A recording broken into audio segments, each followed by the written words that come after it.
I'm Sally Cooper. I'm reading an excerpt from my novel, With My Back to the World. Remembering how she'd painted when she was younger wasn't easy to do. She'd had a routine. She'd said no to many rooftop parties and gallery openings and all-night carouses so she could stay in shape to paint.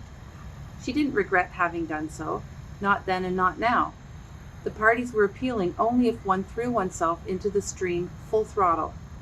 Agnes didn't enjoy the wreck of a body, not to mention the mind, that she woke up with after drinking wine.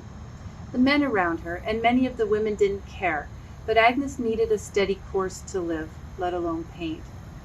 The routine had changed but had carried its rituals forward. The lighting of a candle, the playing of a Chet Baker LP, the empty stomach.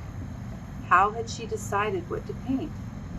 Visions had come to her then as well, but the line itself was recent.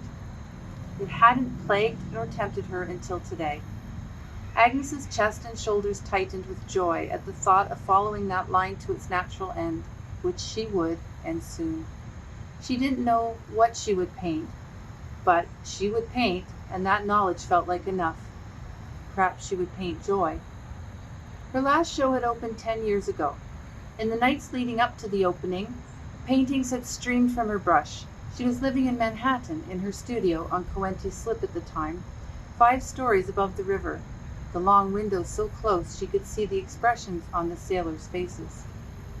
That week, though, she'd stopped looking out or in, and had purely acted, her body in constant motion, engaged with the canvas, brush, and paints. She remembered the flow, but there had to have been more to it than the making. A thought or a plan, and she couldn't remember the vision.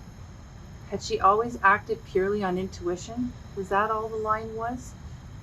She'd slept in that studio, on a loft bed she'd built in the center, a ship on the sea of her colored canvases, the oils both intoxicant and soporific.